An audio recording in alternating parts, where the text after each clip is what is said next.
Pero ano yung mga test, Doc, para malaman kung posibleng ang lymphoma na po ito?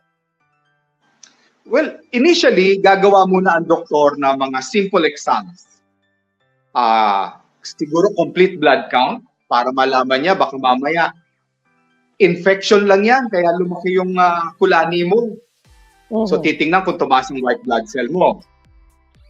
May mga doktor na maaaring mag-request din ng imaging technique gaya ng CT scan. Makikita rin kasi yan kung may mga tumutubo sa atin. At panghuli, maaaring ang doktor mag-request ng punch biopsy.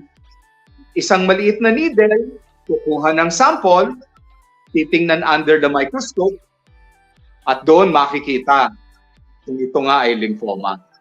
Okay, doon tayo, baka kung saan mapunta, yung gamutan. So of course, yung chemo and then the medication. Radiation. Bihira kasi itong operahan ni Cheryl. Normally, they do chemotherapy, they do radiation therapy, with the purpose na i-control yung pagdami ng mga lymphocytes doon sa mga kula-kulani na yon.